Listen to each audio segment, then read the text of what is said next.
Hello, happy May, everybody. It's me, Professor P. Namaste as I bow to you. I do love you all. I want to say thank you. We started this POSCOM Talks Prevention Science for my doctoral program that I get to share with Cohort 9 at Wilmington University. And our first episode was March 3rd. So May 1st, we can do some math. It's been 60 days, and we did 10 episodes for our first season and over 1,100 downloads. Thank you. Thank you to my students. Thank you to my family, my friends, all of those that I proceeded to stalk with the link. And so I figure, hey, might as well do a second season. I want to thank Chris B for sharing and being vulnerable a few weeks back. I want to thank Sarah Y for kicking off our interview segments. We had Sarah Y, we had Chris B, and then of course we had Dr. Tansy Vandekar Burden and the Old Dominion Social Science Research Center. Thank you, thank you, thank you. I want to share a story. I worked at a daycare. The numbers don't lie. Early education matters. Reading scores, literacy, comprehension. In Virginia alone, the statistics are obvious. Those students that attend early education schools, such as the new E3 school, reading scores are better. We can debate it all day. I'm just saying those numbers don't lie. You can contact Lisa Howard, the new E3 school, Jackie Van den Plas. They have the numbers, and they'll tell you. So, anyway, enough with numbers. Let's talk about the new E3 school. And this specific day, it was probably 4 years ago. I'm not going to say it was May 1st, 2020, but let's go back. I wake up in the morning and I'm very grateful to be alive. I say that in the sense that I get it. I know I'm a white dude. I know that I'm in America. I'm not bilingual. I know there's people suffering. I've never left the country. I've shared this before. I get to go to the store and choose. I'll take the thickest angel feathered toilet paper. So very privileged and very honored to have this platform and to share. I wake up in the mornings and I try to be grateful today. And before I head out to the new E3 school, this wonderful job, I let my doggies out. Hetty, a.k.a. Cody, who passed away December 8th, 2023, Pearl Harbor Day, the day that John Lennon was assassinated. Cody Bear passed away. And then Cody's brother, Remy. This is 4 years ago, so they're alive. I let them out, and there they go. They're going to the bathroom. Now, it had rained a few days, and so I decided to be proactive and clean up some poop. And if you're a dog owner and if you got it's wet poop, rainy, wet poop, and there's a few piles because it's been a couple days, so I'm picking. But I'm grateful to be alive, and I'm glad that my dogs are going to have a nice, clean yard, poop-free. Hopefully, it'll dry out, and we can throw the ball a little bit. So I clean up some poop, and it's a lot of poop because it was wet. I shared that with you. And I head on down to the new E3 school, right? Now I'm going in and I'm going to change some diapers. Now let's talk about, first, shout out to the teachers in the world. Shout out to the early education teachers, the daycare teachers. Shout out to women in general, mothers, and so grateful, fathers too. But let's get back, daycare workers. Now we've seen some poop. We have seen some poop. I'm going to say we have seen some dookie, right? Dookie and boogers have got me. You figure there's 100 students. Let's round out an estimate that 50 of them are still in the diaper. So we're changing. Let's say they dookie twice a day. And that's a low estimate. That's a low estimate of dooking. All right? Twice a day. 50, that's 100 diapers a day, 5 days a week, 500 diapers. Unbeknownst to the elementary school student, middle school student, high school student, daycare students go to school year round. Yeah. Like I've seen Lily entering, she's 4, so she's entering those pre-K years. So she's already been at the E3 for a year and a half. I've seen the grind in the middle of the summer. Her looking up at me like, what is this? And here I am shaking and dancing, banana way, trying to make them happy, looking at me like I am a fool. And I can't tell her that, well, you got another, right? Let's count it out. Whew. You got another 12 years and you better go to college. All right, back to Dookie. We have seen some Dookie. Shout out to my daycare teachers and, of course, mothers and women and fathers, and I love y'all. So we've seen some Dookie. You figure 50 to 100 diapers per day, 500 per week. We're getting up there, right? What is that, 15,000 in a year, roughly? Okay, let's just say 25K a year. 25K diapers a year. We have seen some Dookie. So I clean up my dog's Dookie, and I love him. Remember, it was wet Dookie because it had rained, and right? So I wake up in the morning. I'm grateful. I just got into this whole thing about, I don't know why I'm a white dude in America with in middle class. I don't know. So sorry. But so I wake up, I get to clean up Dookie, and I go to the E3 school, and I'm going to change some diapers, baby. Diapers and boogers, you can't run from me. Because I'm going to clean them boogers too. But changing diapers. I probably changed, a dozen and a half diapers. Come home, and there's my poor wife. No, it's not about her Dookie, but our Dookie in general, our main line, our main system line to our luxurious toilet. Because what a gift to be able to sit down and Dookie, but the pipe had gone. It had gone loose, I don't know, and it was the shittiest day that I've ever lived. I mean, from wet dog Dookie to headed down to the all types of color on the spectrum Dookie, and then come home and, we would have to end up doing, it would look like open heart surgery on our front lawn. Get in there and clean out all that Dookie. But man, to go to bed, and to be grateful, to be on my knees and pray, even though it was the poopiest, the shittiest day. I mean, from the time I woke up, I was bagging poop, rolling poop, wiping butts, coming home and then poop all over. Man, I was just so grateful to experience that and to be alive and to be in recovery and to get in my sheets. Very, very blessed. I want to double back into the Dookie. Not only have I seen, I'm talking gray, slate, charcoal.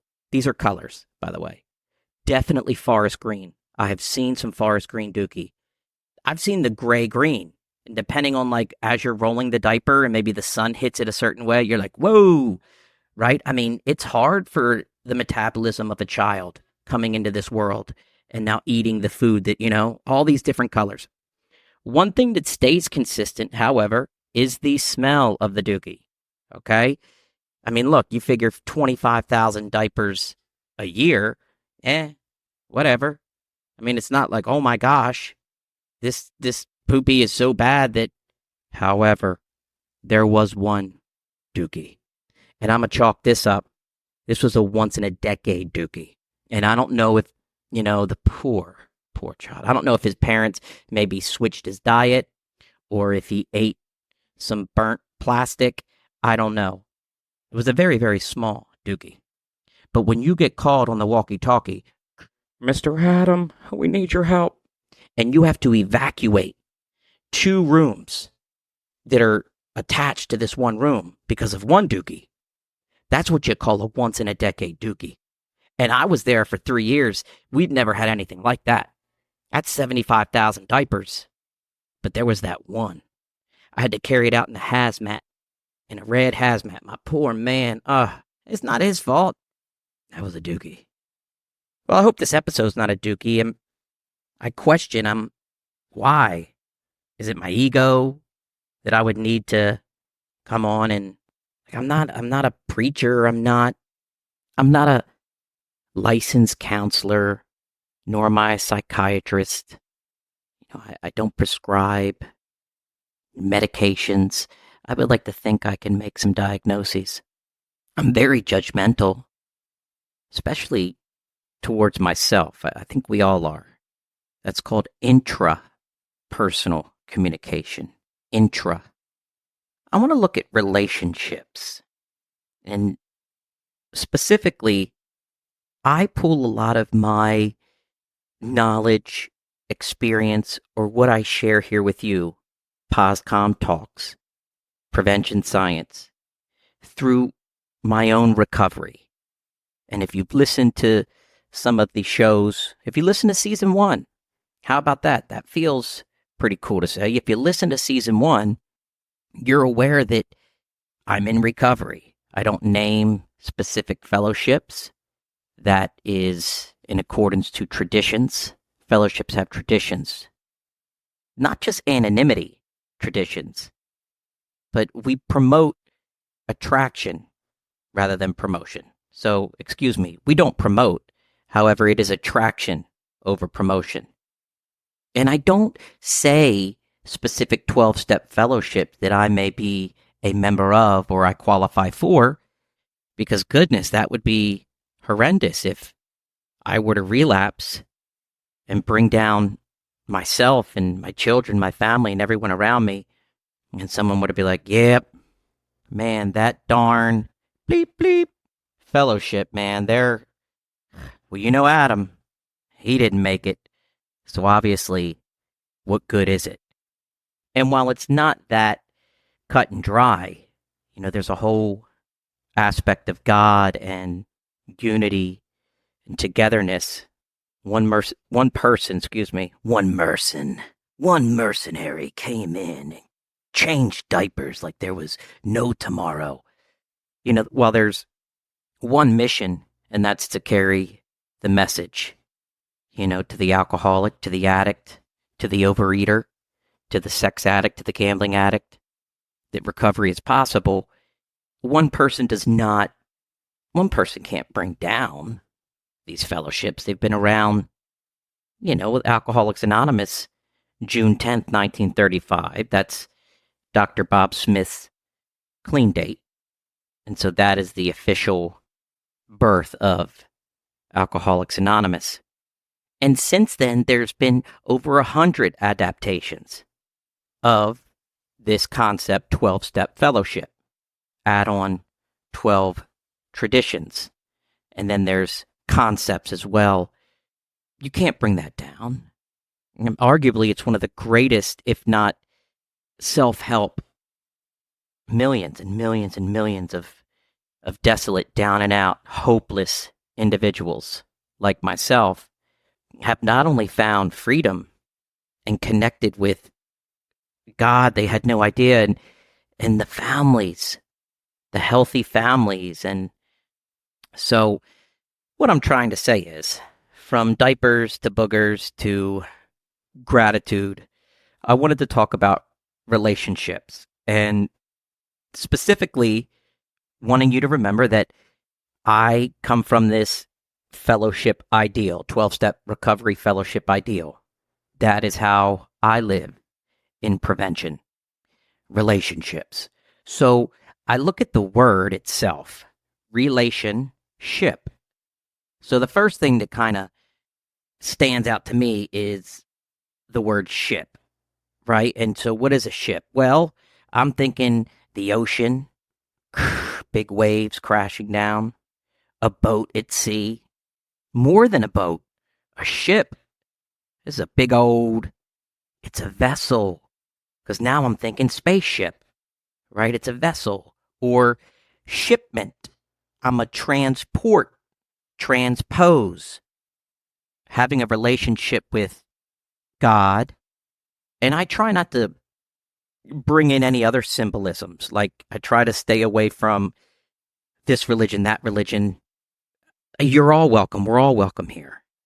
And so if I were to say something that might offend someone, or I put a belief out there that maybe a listener doesn't agree with, I don't want to lose that person. Oh, they believe in that or this. But so transports, transcends. This togetherness transcends, becomes. So relationship, the state of being connected. And not just people, choices, consequences.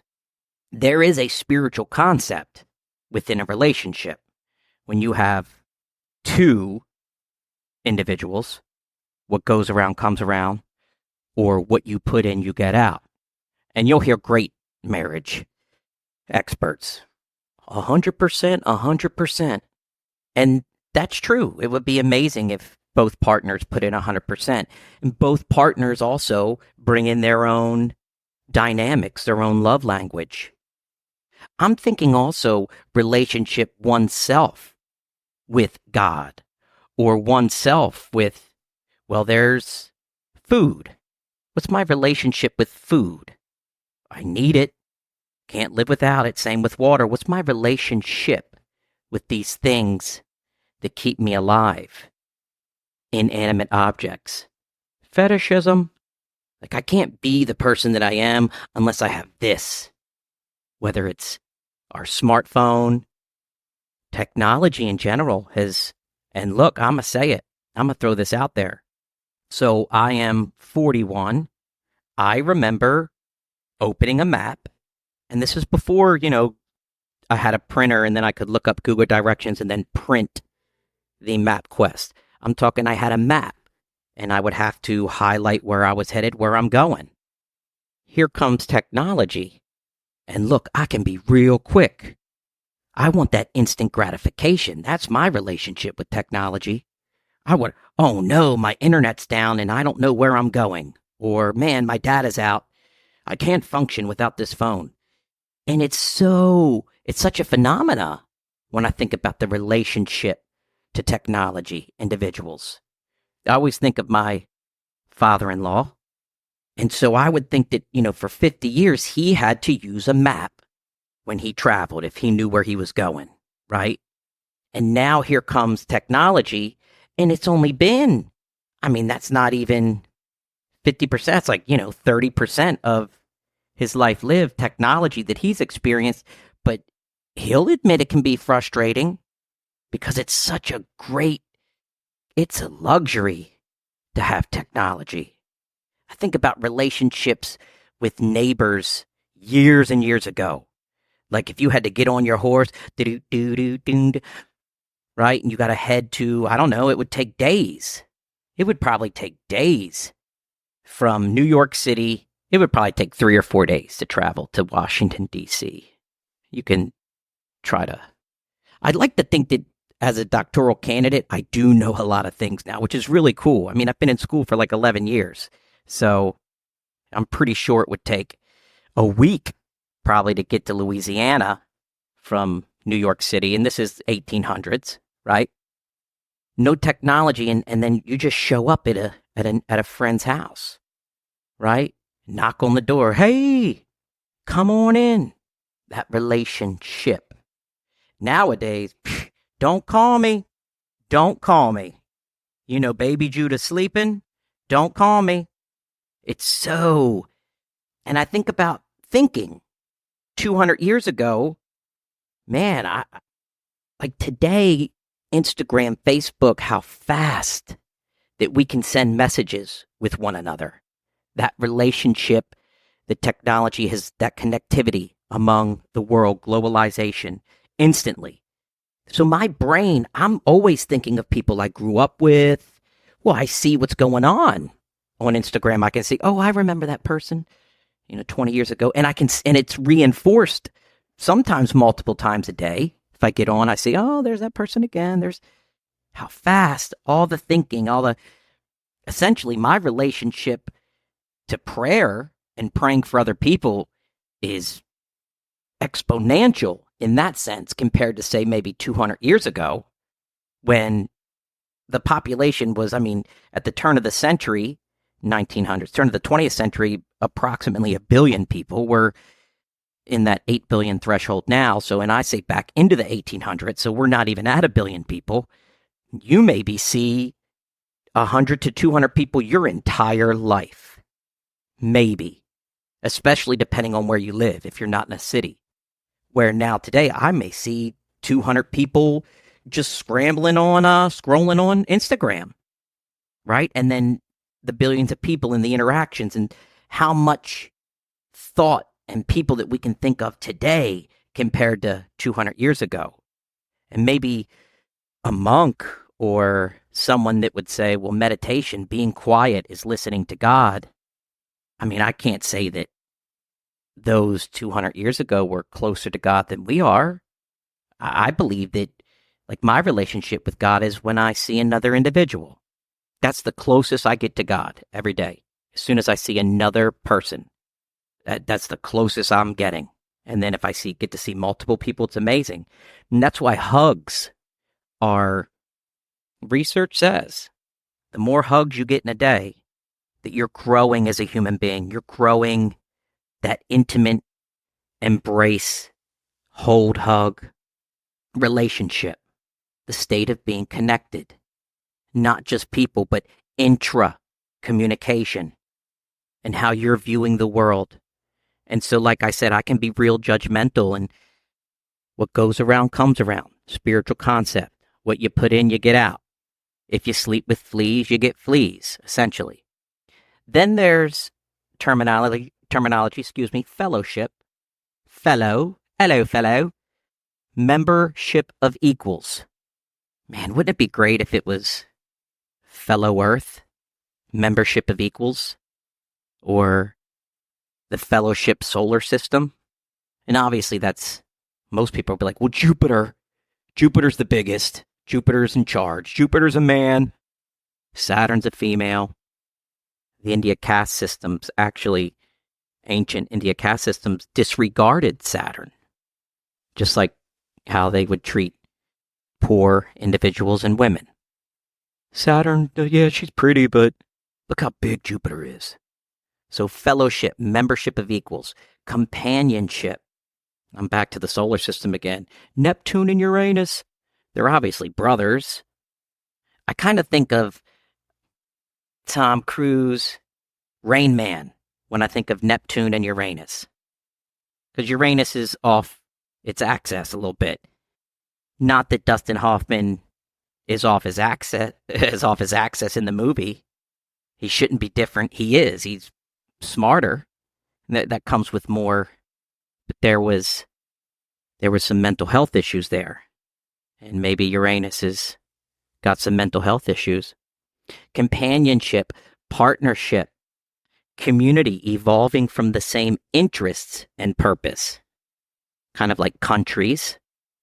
I don't know if necessarily we had a choice, but persons in the same position. There's equality, sharing the same condition, fellow, and then ship, the word ship.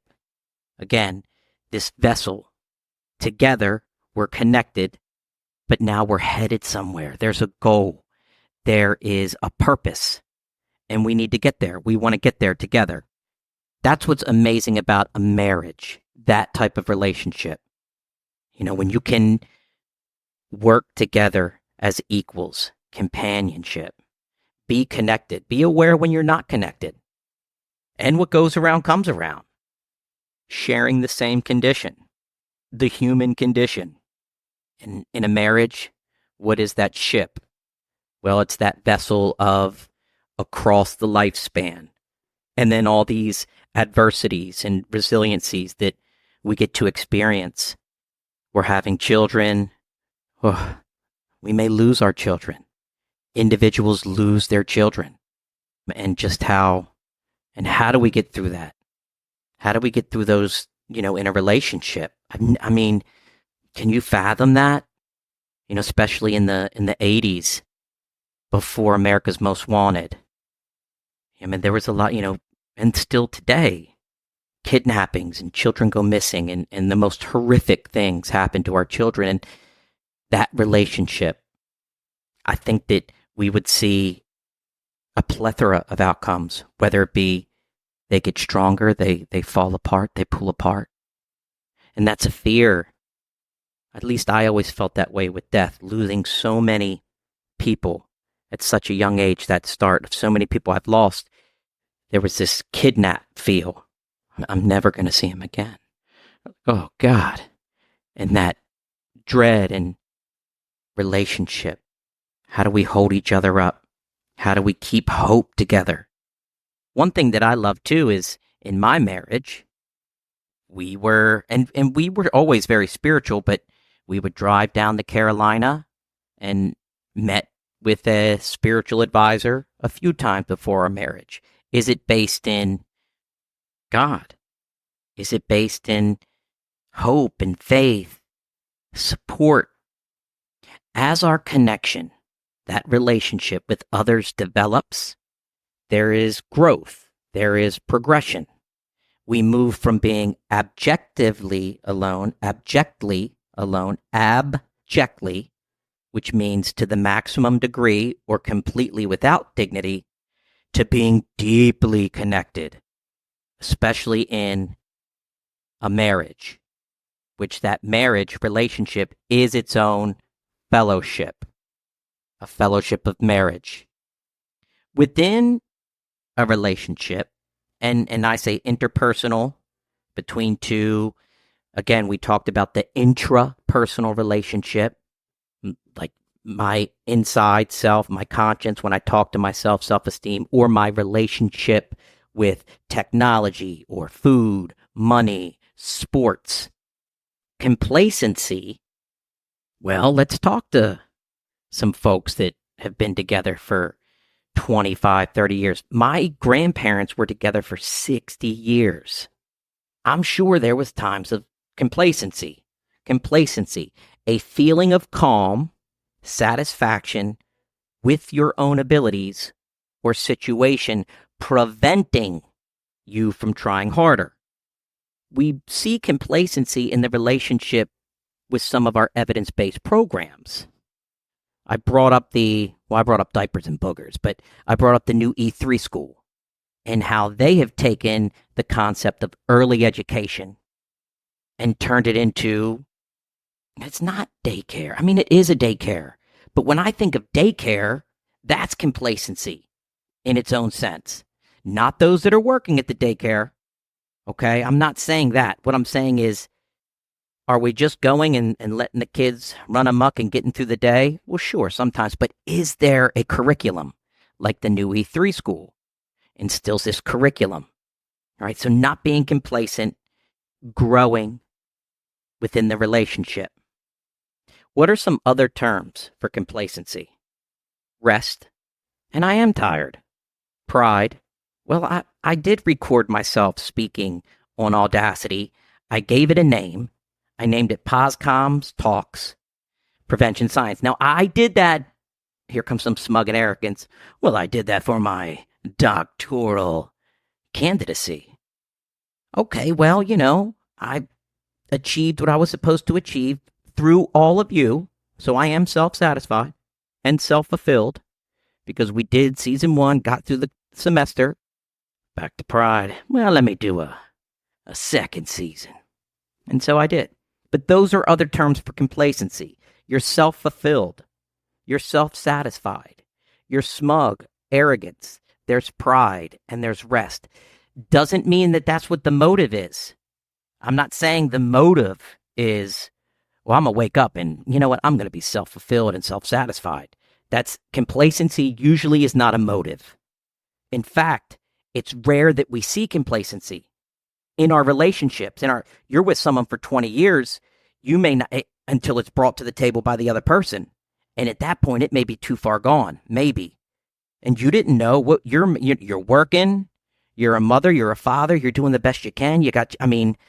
So a lot of times complacency, the motive has nothing to do with the smug arrogance and pride that comes from maybe not staying. And now here, when I say that comes from not staying, here's some opposite terms that are not staying: guarded or protected, aware, healthy fear, vigilance, alarm, concern. That is not complacent. I'm concerned that I'm back talking again on this Audacity thing. I'm not. I love it, and I love you that y'all want to listen. Some of you do, especially the ones that love me, my family and friends that support. And so I'm grateful that you're willing to listen. What is not complacency in a relationship? Awareness, a healthy fear, guarded, protected, alarm, concern, vigilance. I believe that to truly get the full potential out of that ship, that transporting of that beautiful relationship, the love, is communication. And not just intra-communication, but interpersonal. Different generations, silent generation. The silent generations before the baby boomers. But different communication skills that we bring to the table. And especially in a growing diverse world, different cultures, we can get lost. I can get lost. I think what propels me out of the insanity of complacency, and it is a state of insanity, usually when the pain is great enough, self-fulfilled, self-satisfied. Whoa, I'm up to 210 pounds. My pants don't fit. They haven't fit for 4 months. I look in the mirror. I don't quite enjoy who I am. So now my intrapersonal communication is starting to, and then that's going to affect everything else. How I think, how I feel. So when that pain gets great enough, you know what? I got some concern now. I got some vigilance now. I want to be aware, healthy, fear. And we do that in relationships with others. We should try to. How are you feeling? My wife has told me before, I just want you to listen. All right. And let me try to do that. Or, hey, you didn't ask me how my day was. Okay, let me try to do that. Or, why in the heck are we putting dishes on the very top row in the front of the dishwasher? You're right, honey. And I haven't done that since. Every time I open the dishwasher, because it kind of weighs down the front. I love my wife. Very, very grateful for her. She means everything. So this relationship, back to intrapersonal, like the loving and caring higher power or God, that we all have that ability to call upon a deity, a God, to call upon, to seek a religion. We all have that ability to have a relationship with the Father. Or some would say, wait a second, that's governmental system thinking. It's Mother Earth. Okay, whatever. A lot of times I want to side with everybody. Like I try to see it all. Language is language. That, we've called the Lord Father in this country forever, 2,000 plus years. I mean, I get it. I understand Mother Earth too, but you can't chop us off at the ankles because we're living the same language that was passed down from generation to generation. There's commitment. There's commitment in relationship, especially once you begin that relationship. Because remember, ship is what? Well, you're sailing the seas, you're transporting, and you're together. That's why that divorce or separation can be so difficult. Well, you're in the middle of a darn shipment. You're transporting across the seas. And then it's like, someone's got to get off. Someone's getting off. Sometimes both get off. Sometimes they lower the little lifeboat and one partner will get in the lifeboat and they stay connected.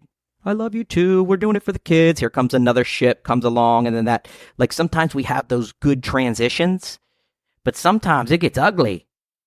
What sacrifice within that relationship? That sacrifice to uphold, all right, I love you. Let me do this. Or, hey, what are you doing? I don't know. I do it because I know they love it. That's their love language. The sacrifice in the relationship to get to where we're going as a team, unity. That's spiritual surrender. Relationships, intra, with myself. What's the sacrifice that I can do for myself to feel better about myself? Am I complacent? Are there things that maybe I should try to be vigilant on? And it doesn't mean that I have to be perfect, because I'm not. But being aware, that is that theory of change, which I'm not going to get into this. There's a theory of change. It sparks with a thought. There's some pain. I want to change. I need to change. And then we get that grinding, that moving. So relationship with self. And then, of course, that relationship with self is carried on to relationships with others. Your immediate family, your wife, your spouse, your children, those loved ones, the family, your community and friends, society. And of course, that higher power, that God piece, that spiritual piece. And if it's religious, yeah, religion is marvelous, actually. Yes, I get it. I know the wars. I know. And I grew up, we've all had our own come to God, come to Jesus, come to Allah moments. It brings us together. If we were to really, really, it's the most extreme that keep us separated, that aren't giving us a chance to communicate. Imagine if religions had relationships, healthy relationships. Wouldn't that be Christ prophesied Muhammad? They're related. All the way back. Both sides. There's relations. So there's some communication issues going on within the religions. And I challenge us maybe one of these days to, as Rick Archer would say, map that out. Get the subjective experience of each individual, what they believe, how they feel, and we start mapping. And maybe we find that answer. All right. I do love all of you. I know I've rambled here today, but I want to thank you for season 2. We talked about Dookie. Changing Dookie, all the colors, but what a great day it was. Remember I told you, with Cody, who's passed, and Remy, and their wet Dookie day, cleaning all that up, going to the daycare, a wonderful evidence-based program, the new E3 school, to change more Dookie. I told you about the colors, right? But I did tell you about that once in a decade Dookie. Woo! That was a Dookie. And I got to put it in a hazmat bag and take it out. After 3 years of Dookies, 500 Dookies a week, give or take, there was that one Dookie. And then we talked about this concept of relationship, interpersonal, marriage, friendship, others, the journey, a relationship. And where are we headed? All right. I have no plans for another episode or the next one, but I'm going to get it. I will.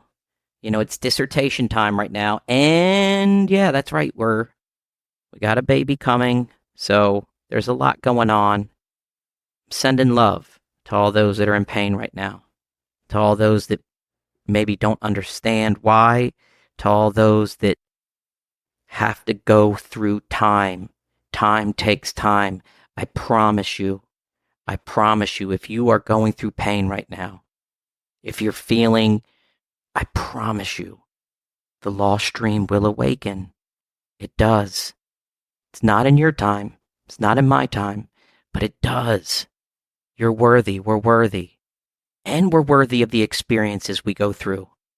Even the painful ones, even if you're on that ship with your significant other and there's some complacency and it's 20 years later and it's like, hey, you got to get off this ship.